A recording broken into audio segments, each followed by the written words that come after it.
గతంతో పోల్చుకుంటే అలా అలా అలా ఇప్పుడున్న జనరేషన్కి వాళ్ళ ఒంట్లో బలం కావచ్చు, సామర్థ్యం కానీ తగ్గుతూ వస్తుంది ఇప్పుడున్న సిచ్యువేషన్స్ పరంగా. కానీ చిన్నపిల్లల దగ్గర నుంచి పెద్దవాళ్ళ వరకు కూడాను కాసేపు నడిచిన అలసట, ఆయాసం రావడం, ఉబ్బసం, అది చాలా జబ్బులు రావడం చూస్తుండ.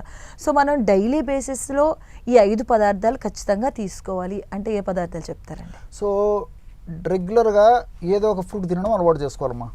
సో సీజనల్ ఫ్రూట్ కానీ లేకపోతే ఈ డ్రై ఫ్రూట్స్ కానీ ఏదో ఒక పద్ధతిలో కంపల్సరీగా ఫ్రూట్స్ తీసుకోవడం అలవాటు చేసుకోవాలి.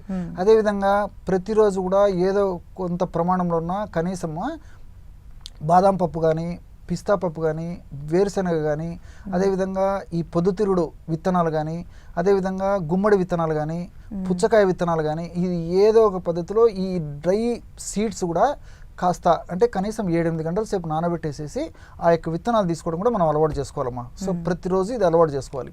సో ఫ్రూట్స్ తీసుకోవాలి, ఈ విధంగా ఈ యొక్క డ్రై నట్స్ కూడా నానబెట్టి తీసుకోవాలి. డ్రై ఫ్రూట్స్ కావాలంటే అలాగైనా తీసుకోవచ్చు, నానబెట్టి తీసుకోవచ్చు. దీంతోపాటు మరి రోజు కాస్త కనీసము ఏదో ఒక ఫ్రెష్ వెజిటబుల్ అమ్మా, మనం తినదగినటువంటి వెజిటబుల్ ఏదైతే ఉందో, ఫర్ ఎగ్జాంపుల్ క్యారెట్ తినగలము, అదేవిధంగా దోస కానీ కీరా దోస కానీ తినగలము. ఇలాంటివి ఏమైనా ఉంటే ఆ యొక్క ఫ్రెష్ వెజిటబుల్స్ కూడా ఏది తినగలిగినటువంటి వెజిటబుల్ అయితే ఆ వెజిటబుల్ కూడా కనీసం రోజు ఒకటి తినడం అలవాటు చేసుకోవాలమ్మా.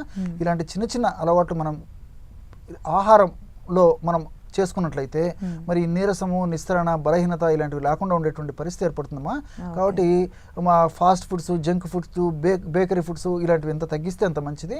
రెండోది ఇంకోటి ఏంటంటే మనం తీసుకునేటువంటి ఆహార పదార్థాలు కూడా ఈ పప్పు కానివ్వండి, అదేవిధంగా ఈ రసం కానివ్వండి, సాంబార్ కానీ, తర్వాత కూరలు కానీ ఇలాంటివి ఏవైనా సరేమ్మా, ఇలాంటి ఆహార పదార్థాలు వండేటప్పుడు వండిన తర్వాత చివరగా మరి కాస్త నిమ్మకాయ రసం అమ్మా. సో నిమ్మకాయ రసంలో సి విటమిన్ ఉంటుంది, అది బాడీలో ఎక్కువ కాలం నిలువ ఉండదమ్మా. కాబట్టి ఏ రోజుకి ఆ రోజు మన బాడీలో సి విటమిన్ అవసరం కాబట్టి ప్రతిరోజు కూడా నిమ్మరసం ఆహారం పదార్థాలు వంటకాల తయారీలో నిమ్మరసం అందులో పిండుకొని వాడుకుంటున్నామమ్మా. సో ముఖ్యంగా పప్పు తయారైన తర్వాత మరి లాస్ట్లో నిమ్మరసం పిండుకొని మనం తినేటప్పుడు వాడుకోవాలి. అదేవిధంగా రసం కానీ, సాంబార్ కానీ, కూరలు కానీ దేంట్లైనా సో దేంట్లైనా నిమ్మరసం వాడుకోవడం చాలా చాలా మంచిదమ్మా. ఇలాంటి చిన్న చిన్న జాగ్రత్తలు తీసుకుంటూ మరి నేను చెప్పినటువంటి పద్ధతిలో ఆహారాన్ని మనం చక్కగా సద్వినియోగం చేసుకోవడం వల్ల నిండు నూరేళ్ళు హాయిగా, ఆనందంగా, ఆరోగ్యంగా జీవించడానికి అవకాశం ఏర్పడుతుందమ్మా.